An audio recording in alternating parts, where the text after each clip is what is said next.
How's it going, everyone, and welcome to another video. Today we received an insane amount of information and footage about the newest expansion, including a release date, price, and mount footage. But before we get into all of that, please consider giving the video a like and subscribing to the channel. It helps out massively. Now, let's get into it.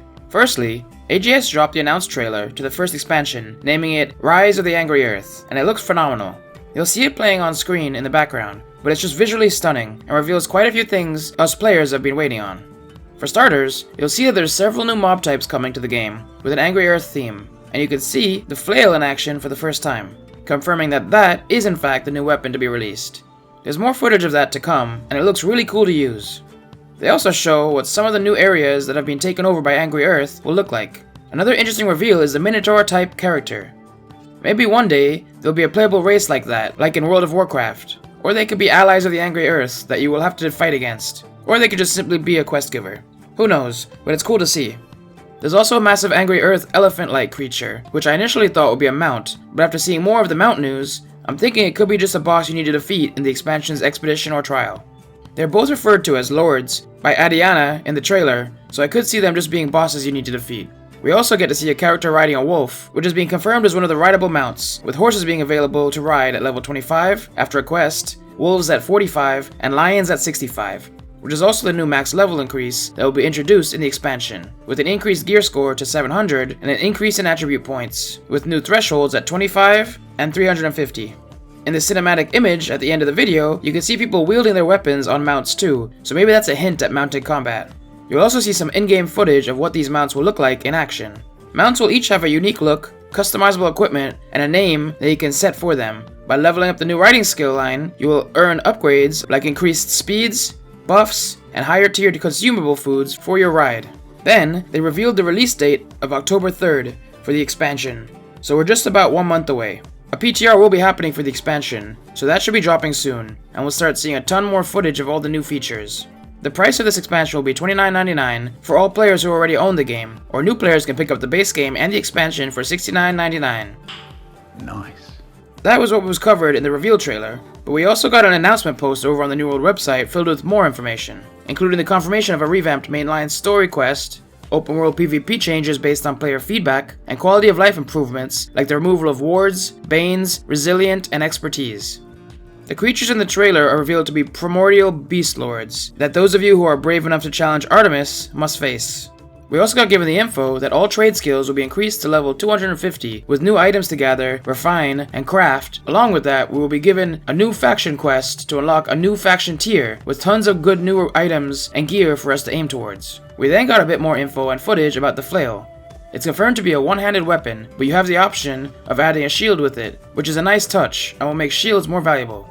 They state, use arcane magic to enhance attacks and buff allies or debuff enemies for an easier victory. Through a combination of melee, arcane magic, and strong defenses, the wielder can bolster their group's effectiveness without dropping the offensive.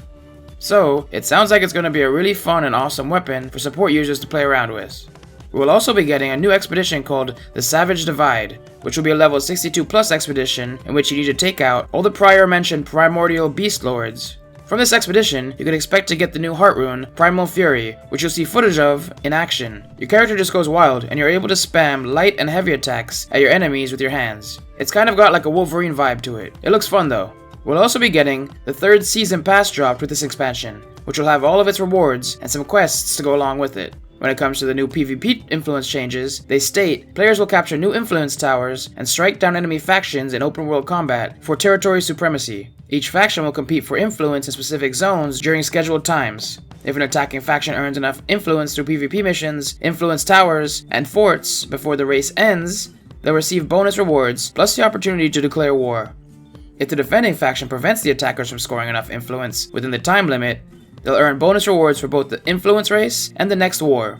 Regardless of who wins, the attacking faction with the most influence can escalate the conflict into war. So it'll be a lot of fun to play around with this new system.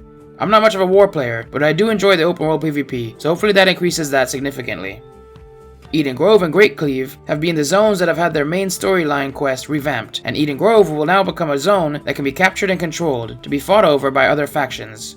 When it comes to removing things like wards, banes, expertise, and resilient, they mentioned that this is their plan to do it without it ruining the balance of the game. For banes, we're increasing the base damage of magic and ranged weapons in PvE to make them more effective alternatives to melee options against multiple enemies. For wards, we're making adjustment on the AI and encounter side to account for the removal of their defensive and offensive benefits. For resilient, we're adding crit reduction to all players via the equip load effects. Light, minus 15%, medium, minus 20%, and heavy, minus 25%. Current items with this perk will receive the health perk instead, which increases the player's health as a certain percentage of their base health.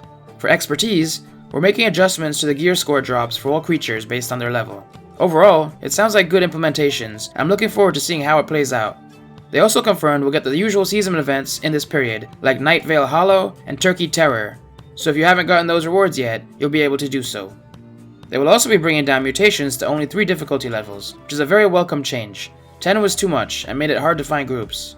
Players will have a weekly limit of 100 mutations. You will also get the opportunity to earn artifacts from these mutations, which will be elite endgame items to make your builds really unique and powerful.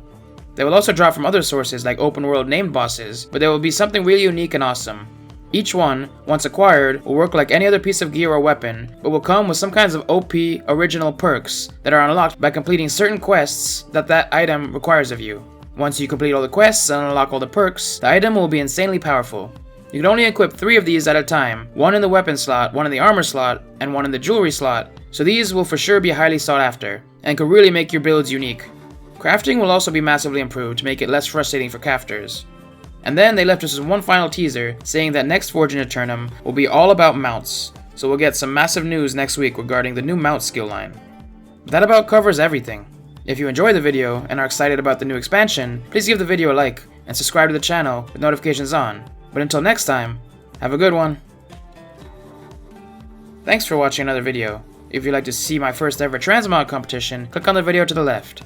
Or, if you'd like to follow me on a journey through New World's main story quest in my series The Story of New World, click on the video to the right.